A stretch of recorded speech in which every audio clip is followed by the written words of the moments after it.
Guys, Hmm. kan apa ya? Kan saat ini kan sing masa pandemi ini kan ada liga kan. Iya. Kan ligane ya suwe. Tanggapanmu ki apa? Tanggapanmu ki gimana? Menurutku ya, Ancen memang kayak kurang hiburan sih. Ada yang kurang gitu. Biasanya kan kayak mungkin setiap weekend, setiap minggu itu biasanya kan semangat kayak nonton liga gitu. Sekarang kayak gimana lagi? Ya kan berarti kan kalau hiburan. Ya gak ada. Ya kan ada sih salah satu klub yang upload pertandingan sing yang dulu-dulu. Contohnya kayak MU, apa Liverpool. Ya, Iku kan apa ngupload iku apa kamu lihat apa enggak? Kan sebagai hiburan. ya pernah tak lihat. Cuma feel-nya tuh gimana gitu. Lihat pertandingan yang udah pernah disiarkan itu gimana gitu. Agak Feel-nya nggak dapet. Iya, feel-nya nggak dapet. agak malas ini kan. Iya. Soalnya kan pernah kan ada kebijakan ya kan kebijakan baru sih, ada kebijakan baru yang mulai dari luar negeri. Kan Hmm. operator setiap liga kan mengubah kebijakan nih. Iya. Tanggapanmu gawe penonton sing biasanya home away, dan sing away home. Toko luar sih lah, kamu lah nguasai sepak bola luar. Kalau misalnya dilihat dari sepak bola luar, ya kalau dibandingin sama Indonesia ya jauh. Cuma kan kayak kalau kalau nggak bisa sama, seperti seenggaknya kita uh, mau mencontoh gitu. Ya untuk saat ini saran buat penggemar Liga Indonesia, sabar dulu ya, jangan maruk.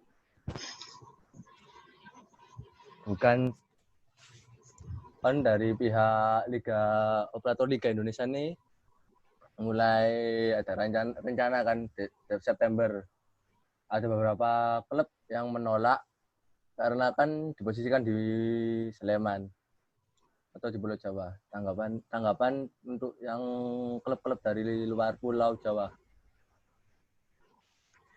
Selama masih mengikuti protokol yang diterapkan oleh pemerintah, menurut saya fan-fan aja sih. Karena ya kalau misalnya masih tetap menggunakan penonton, wah nggak bisa mainin lagi soalnya ya Indonesia barbar men. Kan mungkin dari sisi protokol kan. Dari finansial klub kan beda-beda sih. Yang ada dari Aceh, Ya, Papua. Yang jaraknya kan hampir berapa jam, 10 jam lebih lah via darat. ya terus ya mungkin apa ya? Mungkin untuk ini agak berat juga sih. Mungkin untuk ya PSSI lebih memikirkan untuk jangka panjangnya karena kita nggak akan pernah tahu sampai kapan pandemi ini akan berakhir. Mungkin setahun lebih bisa jadi karena ya kesadaran masyarakatnya masih kurang. Kan ya mungkin kan akan ada perbedaan kan. Ada yang situs berita bilang kalau setiap penonton yang datang stadion dikurangi 30% dan ada batas-batas minimal umur mulai dari Vi, 17. suaramu gede Novi. Batas-batas umur 17 sampai 45 tahun kan. Ya. Apa akan mengurangi euforia dalam stadion? Itu mungkin pasti ya karena nggak semua orang bisa menerima sesuatu hal yang baru. Pasti kayak secinta-cintanya seorang kepada satu hal, dia akan rela melakukan apapun itu untuk bisa menggapai apa yang dia inginkan gitu. Tapi kalau rasa saya untuk euforia ya mau nggak mau kita harus beradaptasi. Mungkin untuk luar sih mungkin untuk luar negeri ya mudah. Cuma ya kan Ya, kita agak susah. ya mau nggak mau. Nggak mau. Cuman dari yang tadi singgung yang finansial, kan hak siar yang ada di Indonesia kan cukup, Liga Indonesia kan cukup lumayan lah rame. Apalagi kalau ada match, setiap pertandingan big match kan hak share rating kan banyak. Kok Ya, ada cairan dari operator liga? Mungkin oke nih ya. Yang saya baca tadi, pemegang hak siar itu di Indonesia itu paling sedikit. Dan tadi ada wacana kalau untuk Liga 1 yang akan bergulir beberapa bulan lagi, katanya ada penambahan untuk pemegang hak siar, yaitu IndiHome dan kawan-kawan. Menurut saya itu ya langkah yang cukup bagus untuk menambah hak siar dan ya pendapatan finansial klub itu. yang soal hak siar klub, terus kan yang ada beberapa tambahan operator kan, kerjasama dengan pihak lain. Ya. Tapi sebelumnya yang sama Indosiar ataupun MTech, dari MTech lumayan banyak kan dari itu. Kenapa kok selalu pas siaran langsung kok selalu ada diacak dalam model penyiaran ya, yang buat para pengguna TV kabel? Ya, nggak semua masyarakat Indonesia itu memakai TV kabel, itu masalahnya. Terus kalau misalnya dibilang euforia untuk saat ini tuh lebih tinggi daripada yang tahun-tahun kemarin, karena orang-orang lebih memilih untuk melihat secara langsung di stadion daripada melihat di TV gitu. Ya, kembali lagi yang tadi yang soal Liga Indonesia yang dimainkan di Pulau Jawa. Kan di Pulau Jawa termasuk zona yang masih merah, ada juga kan yang masih hitam. Mungkin misalnya ada pindahan lokasi tempat atau pulau yang ada saran nggak sih dari Bagas ini untuk bisa di pulau mana? Ya memang kalau bisa dibilang Pulau Jawa itu posisinya itu paling tengah, jadi kayak posisinya itu paling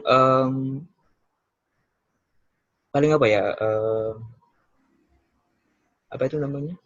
Paling strategis itu loh. Jadi kalau misalnya yang dari timur-timur itu nggak terlalu jauh, yang dari Aceh juga nggak terlalu jauh gitu. Kalau misalnya dipindahkan lagi, sama aja bos, transit lagi men. Kalau misalnya kita pindah ke Kalimantan, ya sama aja kita ke Jawa dulu. Berarti lebih baik diberhentikan apa dilanjutkan yang untuk di Indonesia ini? Kalau untuk diberhentikan kan saya harap dilanjutkan lagi lah. Tapi dengan protokol yang telah diterapkan oleh pemerintah.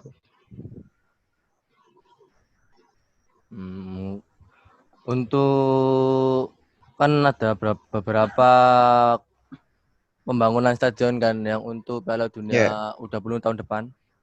Ya. Yang kan nyinggung Piala Dunia U20 menurut Anda itu akan diteruskan atau dimundurkan? Jadi saya baca suatu kanal berita ya. Piala Dunia U20 tahun depan itu masih dilanjutkan tetapi dengan penerapan new normal yang telah ditetapkan oleh WHO. Jadi mungkin ya lihat saja nanti mungkin masih akan berlanjut mungkin sesuai dengan jadwal.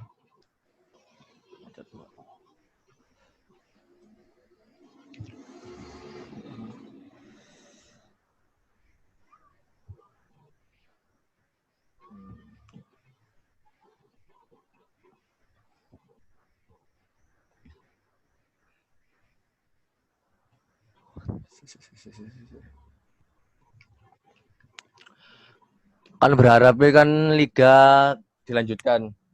Berarti mulai Liga 1, Liga 2, Liga 3, Liga 1 untuk yang perempuan dan liga umur-umur di bawah. Apa harus dilanjutkan juga atau cuman yang Liga 1, Liga 2? Itu kalau misalnya nggak dilanjutkan semua, asal gaji untuk pemain-pemainnya itu dari mana gitu susahnya. Ya mending lah untuk ya kesejahteraan bersama mungkin saya harap masih tetap dilaksanakan saja. Kan dilaksanakan berarti kan tanpa penonton. Penghasilan terbesar Ya, kan dari setiap pertandingan adalah kan tiket. Lah, ya. untuk pengganti tiket pertandingan kan tidak adanya penonton. Solusi dari Bagas gimana? Solusi untuk saya,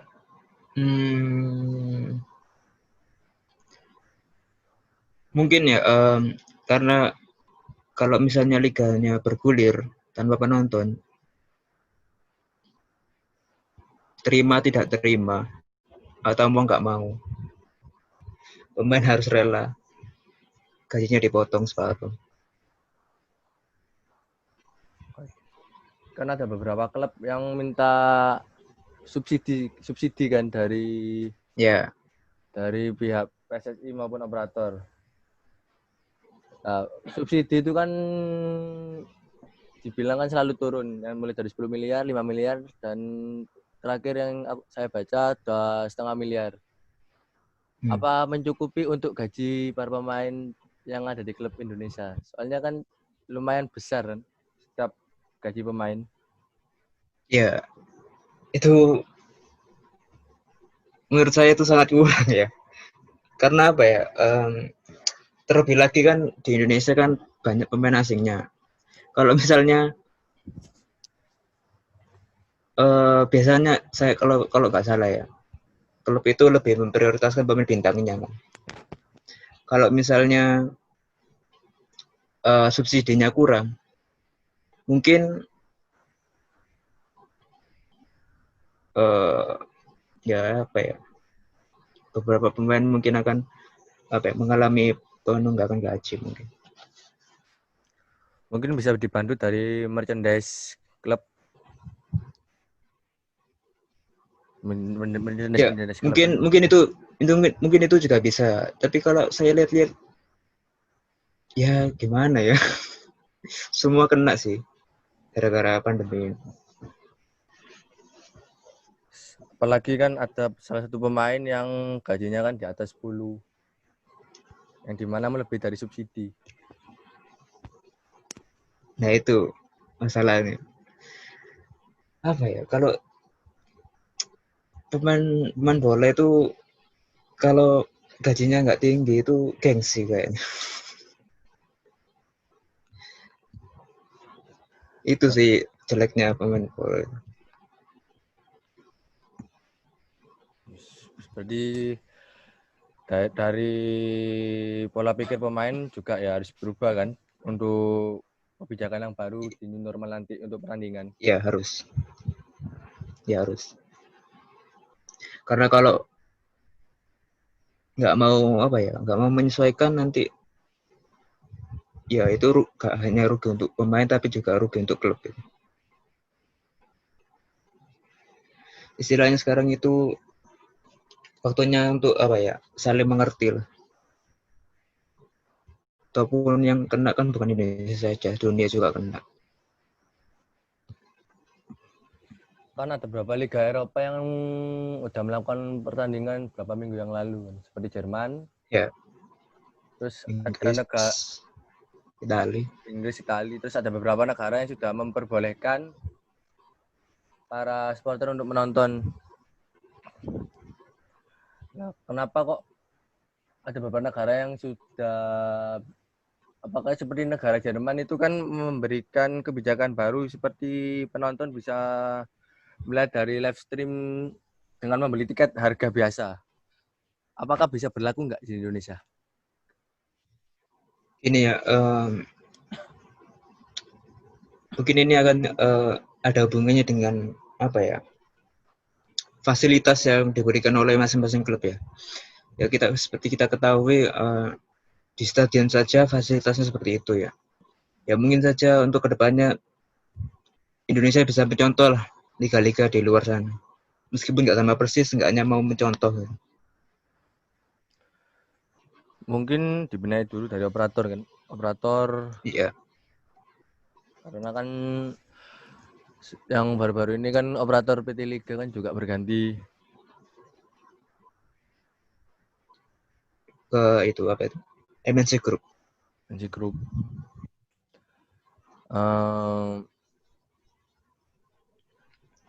Kan tahun ini juga ada pertandingan besar, event besar kan di Eropa. Ya. Euro yang dengan format baru. Nah, apakah berpengaruh untuk pertandingan event-event internasional selanjutnya seperti Euro yang kan pindah ke 2021? Apa pengaruh juga ke Piala Konfederasi, Piala Dunia yang dimana penting sekali? Ya mungkin pasti berpengaruh lah karena kayak apa ya, pandemi ini itu merubah segalanya secara spesifik gitu. Jadi mau nggak mau dan kita harus mau berubah, beradaptasi supaya semua kembali apa ya, semua berjalan dengan normal gitu.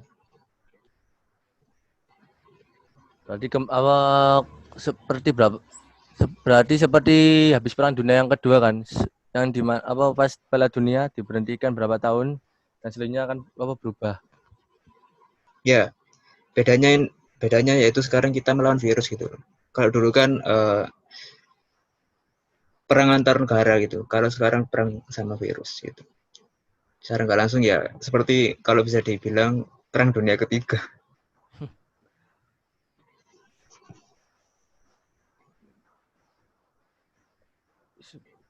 Untuk tadi kan yang menyinggung ke mana subsidi. Apa subsidi tadi kan yang 10 miliar itu kenapa kok nggak ngambil dari hak siar? Kan Bagus bilang kan tadi ada yang hak siar yang kecil. Apa Ya. hak siar pertandingan yang kecil?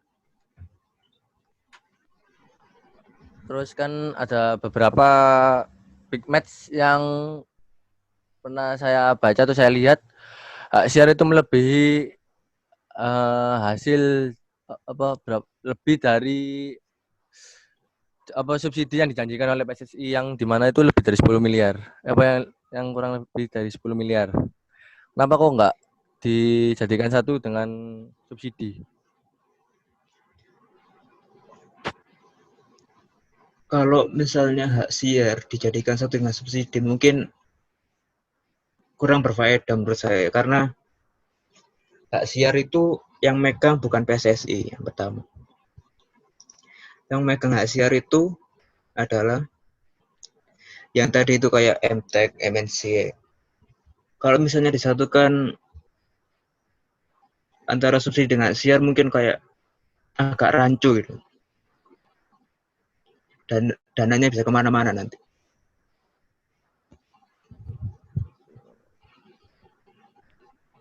Tapi kan bisa untuk atau enggak langsung diberikan kepada para klub seperti yang di Eropa itu kan, misalnya setiap klub ada perjanjian juga menyiarkan TV sendiri seperti ya MU TV, terus Liverpool TV. Kenapa kok Indonesia itu agak susah untuk membuat channel TV sendiri? Jawaban yang mutlak adalah dananya kurang, bos. Selalu dana untuk Indonesia. Ya Indonesia ini selalu berkutik dengan dana. Kan seperti yang Taufik Hidayat bilang di salah satu podcast, kalau Menpora itu isinya tikus semua, men. Jadi kalau mau Indonesia maju olahraganya, satu gedung itu harus diganti semua. Seperti itu. Berarti kalau di Indonesia ya agak melebar ya ke olahraga. Berarti kalau di Ya, Indonesia untuk masalah dana itu semua gedung yang ada di Indonesia untuk ora olahraga semua berarti harus dihancurkan semua dulu untuk merubah yang baru. harus ya ya di gedung Menpora itu harus diganti semua katanya. Karena di situ banyak tikusnya, entar itu dari atas sampai ke bawah itu tikus semua katanya. Mereka sepak bola berarti seperti drama yang lagi rame kan, yang dimana Sintayong dan PSSI lagi berdebat keras gara-gara Iya, Sintayong meminta pemain untuk pergi ke Korea. ya itu mungkin apa ya, sudut pandang antara Sintayong dengan PSS berbeda. Mungkin itu yang menyebabkan perselisihan. Ya. Tapi saya rasa mungkin apa yang dilakukan Sintayong itu terbaik untuk para pemain timnas. Karena mau nggak mau kan, mereka harus tetap berlatih, mereka harus tetap training center karena ya sebentar lagi kompetisi-kompetisi internasional mau berlangsung gitu. Misalnya pemecatan dalam Sintayong beberapa kan kemungkinan kan dipecat kan Sintayong. Mungkin Apakah itu membuat lebih baik atau membuat lebih buruk? uh, kalau kalau untuk itu asal pengganti Sintayong lebih baik dari Sintayong, saya yakin akan lebih baik. Tapi kalau misalnya masih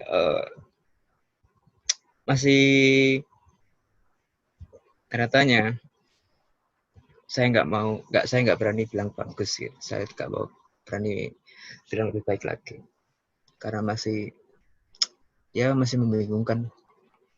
Kan juga ada berita yang dimana Indra Syafri berambisi untuk menjadi pelatih timnas. Apakah cocok dengan suksesnya pada U19 2013 atau 2014 di Sidoarjo?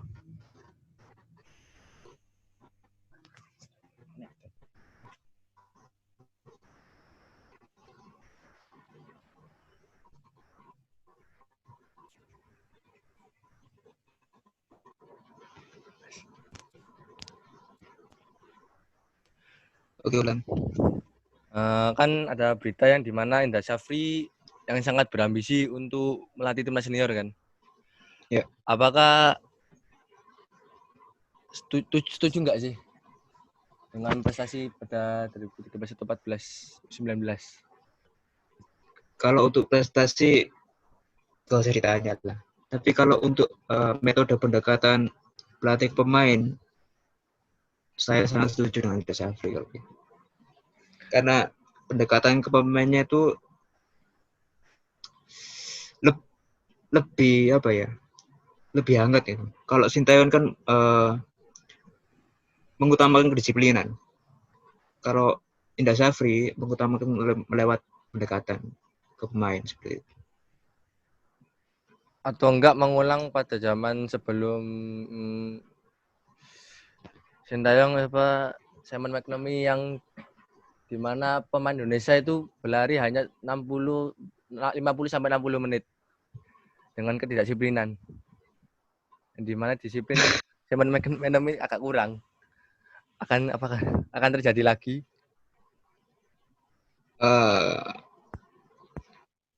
Saya rasa kalau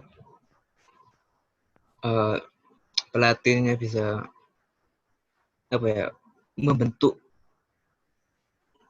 ikatan batin antara pemain dan pelatih, mungkin ya kejadian Simon McManamy pada saat itu gak terulang lagi.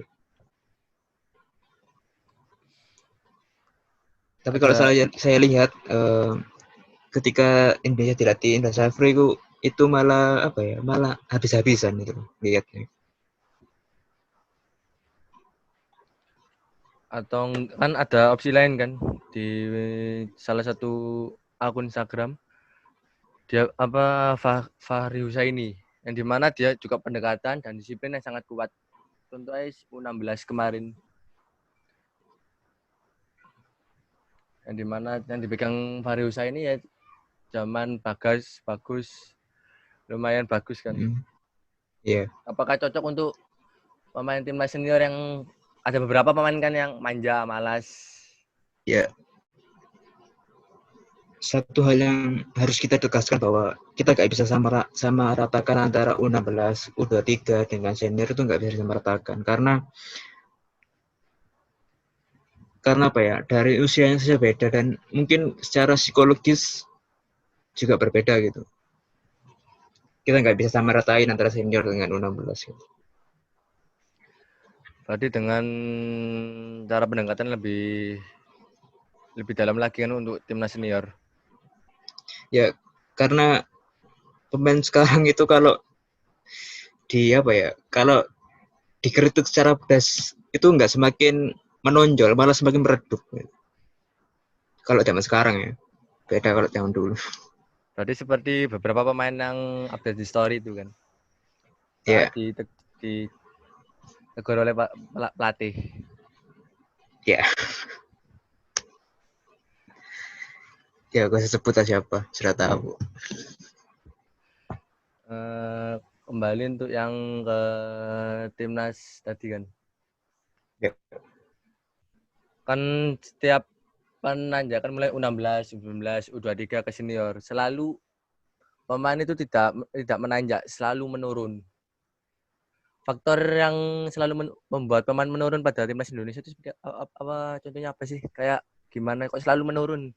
Kenapa kok nggak selalu naik seperti yang di luar? Nah, satu dampak terjelek dari seseorang yang pernah menjual sesuatu yaitu semakin terkenal. Dan semakin terkenal mengalami star syndrome. Dan mungkin star syndrome ini dialami oleh pemain-pemain yang ketika sudah menjuarai sesuatu malah semakin meredup. Itu mungkin mereka yang alami pemain-pemain itu. Mungkin Indonesia agak lumayan nggak seberapa parah seperti Myanmar yang beberapa tahun yang lalu yang di mana 80% pemainnya terkena star syndrome pada saat Piala Dunia U20 dan untuk pertandingan selanjutnya tinggal 7 pemain saja yang ikut latihan. Ya mungkin itu efek dari media sosial mungkin ya. Karena ketika seseorang sedang mengalami ketenaran, mereka seketika akan lupa tentang apa yang mereka perjuangkan terdahulu. Step by step seperti bagaimana sih dari keterpurukan menjadi keberhasilan itu mereka seketika lupa ketika mereka mengalami star syndrome. Kan di luar negeri ada pemain yang masih muda seperti Vinicius, Mbappe, Ya. Terus yang baru ini kan yang pemain Dortmund yang baru kan masih muda. Apakah untuk terkena star syndrome kan pemain luar agak lebih besar kan? Kenapa kok mereka masih stabil dengan tujuan fokus mereka dalam sepak bola loh? Itu kelebihan tim-tim dari luar negeri ya. Karena kalau nggak salah di masing-masing tim itu terdapat kalau bilang itu seperti psikolog atau konselor itu. Jadi kayak ketika mereka mengalami star syndrome atau keterpurukan secara mental itu. Jadi klub itu sudah memfasilitasi seorang psikolog untuk memperbaiki kondisi psikis para pemain.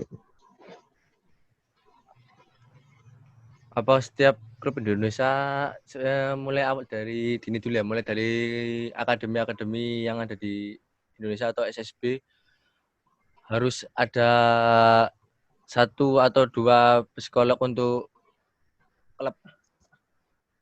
Apakah perlu?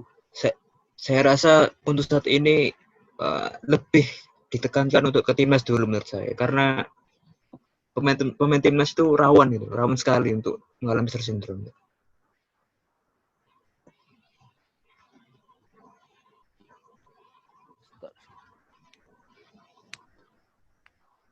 Apa juga untuk dari gaji pemain. Ada kan ada salah satu pemain kan yang disodori 2 kali lipat untuk main di Malaysia dan nggak mau karena kan di Indonesia lebih dari yang dijanjikan untuk di Malaysia. Itu apa juga pengaruh dalam pemain untuk mengambil keputusan. Kan mungkin lebih baik kan main di luar untuk mengambil jam terbang, dan pemain Indonesia kan selalu memilih untuk main di Indonesia dengan gaji yang banyak walaupun agak nunggak. Iya. Ya itu jeleknya pemain Indonesia ya.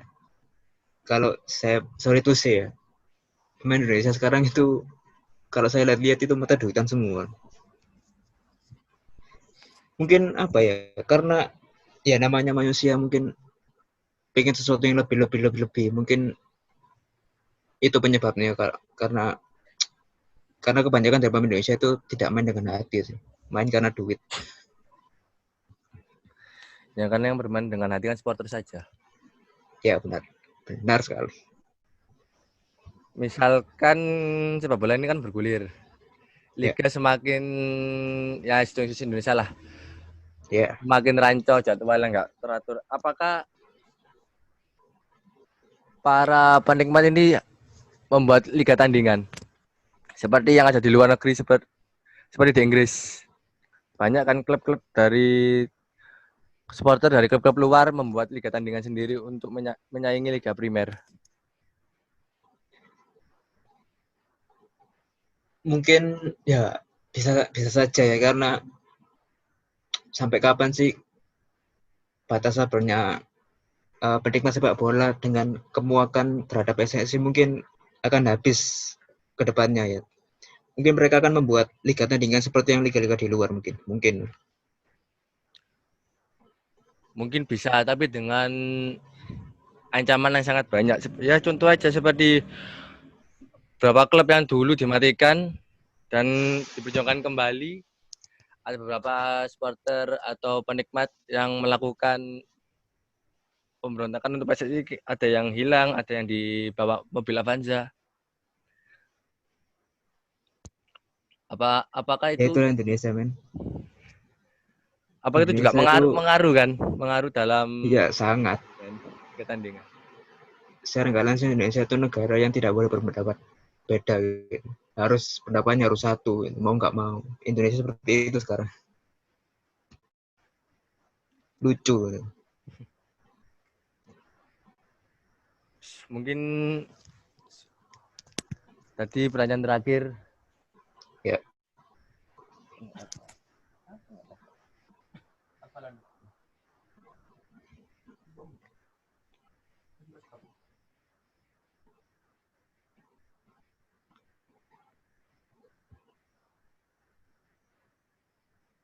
Gimana pendapat Masnya kalau yang selaku pelaku ekonomi yang di dalam stadion sama di luar stadion, kayak yang jualan gitu Mas, itu kan nasibnya bergantung dalam stadion dan di luar stadion. Mungkin ada atau dialokasikan kemana gitu para pelaku ekonominya. Sorry Mas, ulang. Sorry. Gimana menurut Masnya kayak pelaku ekonomi di dalam stadion dan di luar stadion, kayak yang pedagang asongan gitu loh Mas. Iya. Nah itu kan nasibnya kan berujung hampir setahun kan ini kalau pertandingan ditiadakan. Nah itu dialokasikan ke stadion untuk jadi keamanan atau di bagian apa gitu biar dia ada pemasukan. Oke. Ini langsung jawab apa gimana, Vi? Lanjut jawab aja, Kak Bobo. Langsung jawab ya. Ya, mungkin dari Mas tadi yang bertanya itu sekaligus seperti saran ya. Menurut saya itu ide yang bagus. Mungkin secara nggak langsung klub itu membuka lapangan pekerjaan bagi pedagang-pedagang atau pelaku ekonomi yang biasanya melakukan kegiatannya di stadion gitu. Menurut saya itu klub bisa lebih memperhatikan lagi para pelaku ekonomi supaya pelaku ekonomi ini tidak mengalami sebuah keterpurukan di masa pandemi ini. Berarti kan pengaruh dalam ekonomi yang bagian bawah juga kan? Iya. Dalam pandemi ini semua kena Mas, dari atas, tengah sampai bawah semua kena. Mungkin kan tadi dengan peraturan protokol yang baru untuk new normal kan dibatasi kan untuk stadion. Apakah para penjual ini masih bisa di sekitaran atau cuma ada beberapa pelaku usaha? Mungkin untuk kedepannya mungkin cuma ada beberapa pelaku usaha saja ya. Itu pun mungkin hanya diperbolehkan di luar stadion mungkin. Mungkin seperti itu.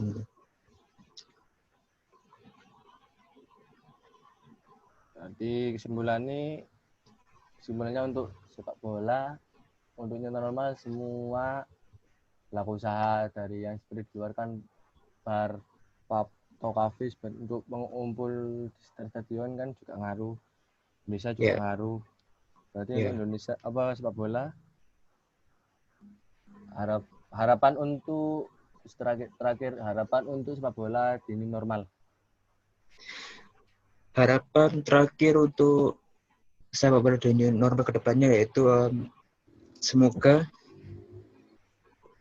Indonesia bersih dari oknum-oknum yang tidak bertanggung jawab. Karena di masa-masa new normal ini klub-klub sedang mengalami kesusahan itu pasti ya. Apalagi kalau ditambah dengan oknum-oknum tidak bertanggung jawab, ya mau jadi gimana lagi klubnya, seperti itu. Berarti virus hilang, tikus di PSSI juga hilang kan? Harus itu. Sekian dari saya dan juga Bagas. Terima kasih. Mohon maaf kalau ada salah kata maupun error tadi. Terima kasih. Wassalamualaikum warahmatullahi wabarakatuh. Waalaikumsalam.